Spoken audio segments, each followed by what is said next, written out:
Hello, good evening. তো কোথায় যাচ্ছি চলো তোমাদেরকে দেখাই। তোমরা ভাবছো নাকেরটা একটু উঠে গেছিলো তাই ঠিক করে নিলাম। আর বড় ভিডিও কিন্তু আগের মতন ভিউজ আসে না, প্লিজ তোমরা ভিডিওগুলো একটু প্রচুর পরিমাণে দেখো আর শেয়ার করো। তো হাঁটতে হাঁটতে কোথায় চললাম চলো। এই যে দেখতে পাচ্ছ এটা কোথায় বলো তো, এটা কিন্তু সেই প্যান্ডেল দেখিয়েছিলাম মনে আছে, সে দিদিদের বাড়িতে যাওয়ার জন্য। তো আশা করছি তোমরা অনেকেই বুঝে গেছো তো কোথায় যাচ্ছি। তো এখানে ভোটের প্যান্ডেল হয়েছিল। তো দেখো এটা সব থেকে বড় বুথ। তো এখানে অনেক বুথের লোকজন বেশি, তো সেখানেই এত বড় প্যান্ডেল করেছিল। তো প্যান্ডেলটা এখনও খোলা হয়নি, খুলছে। আজকে কিন্তু ভোটের ফলাফল ছিল, সেদিন যাচ্ছি, সেদিনও কিন্তু আজকে খোলা হয়নি। যাই হোক, তারপরে দিদি ওখানে দাঁড়িয়েছিল, বলছে এতক্ষণে সময় হলো আসার, বলে এই গল্প করতে করতে আমরা যাচ্ছিলাম। গিয়ে চলে গেলাম, গিয়েই দেখো যাই না আরও কেন জানো এত পরিমাণে খাবার দাবার দেয়, তো এত খেতে পারি। তো গিয়ে পরে জামাইবাবুর তো দোকান আছে, তো ঘুগনি এনে দিল। তো ঘুগনি দিল, ঠান্ডা জল দিল, খেয়ে নিলাম। তারপর আবার চা বিস্কুট দিল। আবার একজন ওদের বাড়িতে এসেছিল। তো এইটা দেখো দিদিদের ডাইনিং রুম, আর ওই যে 3টে ঘর দরজা দেখতে পাচ্ছ, ওই যে ঘর। তো পুরো ভিডিও অন্য একদিন সময় তোমাদেরকে দেখিয়ে দেবো। তারপর চপ এনেছিল, আবার চপও একটু দিল। তারপর বাড়ি চলে আসলাম, এসে দেখো পেট পুজো করে খাওয়া দাওয়া করে এইবার যে জামা কাপড়গুলো তুলেছিলাম সেগুলো গোছাতে হবে। কিছুই করার নেই, এই যে কষ্ট করে যাওয়াটাই হলো সার। তো গেলাম কষ্ট করে, এসে ওর থেকে একটু ঘুমালে মনে রেস্ট নিলে ভালো হতো। যাই হোক, গেলাম কষ্ট করে চলে আসলাম। এসে এইবার এগুলো গুছিয়ে এবার যেতে হবে রান্নাঘরে আটা মাখতে। চলো আটা মেখে নিই। আর কে একজন কাঁঠাল দিয়ে গেছে, মনে হচ্ছে জেঠিমারা কাঁঠাল দিয়ে গেছে, তো ওই ঢাকা আছে। তারপরে আর কি, তারপর গিয়ে আটা মেখে নিলাম। রাত্রে তো খাওয়া দাওয়া করতে হবে, ওই জন্য রুটি করার জন্য আটা মাখতে হবে। তো আটাটা মেখে নিলাম। প্রথমে আটাটা আমি চেলে নেব, কারণ না চাললে না ঠিক হয় না, ভুসি থাকে না যেহেতু, তা হলেও আমার একটু চেলে নিলেই ভালো লাগে।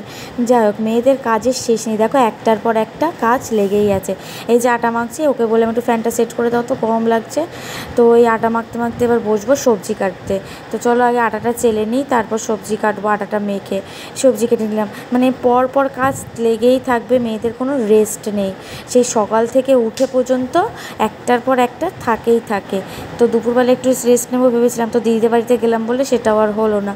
তো যাই হোক, ও সকালে সবজি বাজার করেছিল, তো সেগুলো কিছু ঢালা হয়নি, তাই জন্য এখন ঢেলে যেগুলো লাগবে আমি নিয়ে নিই, আর বাকিগুলো ফ্রিজে রেখে দিই। আর আলুটা তো সবজি থাকাতেই থাকে।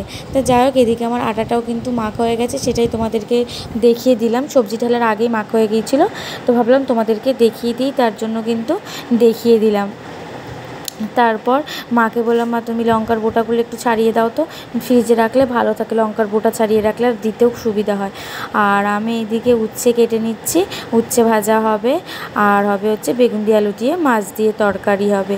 তার জন্য এই যে সব কেটে ধুয়ে ঝুড়ি চাপা দিয়ে রেখে দিচ্ছি, সকাল সকাল রান্না করতে সুবিধা হয়। এইদিকে আমার কিন্তু আটা মাখাও কমপ্লিট হয়ে গেছে। আর এদিকে আদা কুচিয়ে নিয়েছি, একটু বেটে রাখবো, নাহলে না খুব সমস্যা হয় আদা কুড়ে দিতে, বাটা থাকলে তাড়াতাড়ি দেওয়া যায়। এই যে আমার আদা বাটাও হয়ে গেছে, চলো ঢেলে রাখি।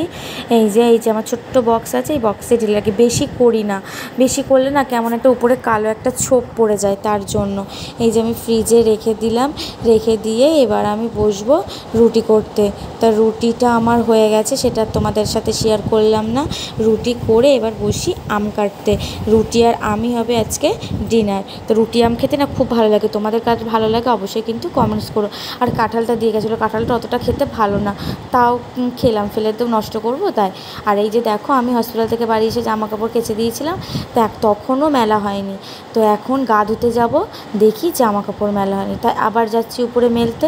তো শুকনো কাপড়গুলো আছে, ভাবলাম ওগুলো একেবারে তুলে আনি, কারণ কাল সকালেই আবার লাগবে। তো সেইগুলো তুলে নিয়ে আসলাম, তুলে এনে আবার নিচে গিয়ে ভাঁজ করতে হবে, আরও কাজ বেড়ে গেল। দিয়ে আমি ওকে বললাম তুমি এগুলো নিয়ে নিচে যাও, আমি এগুলো মেলে যাচ্ছি।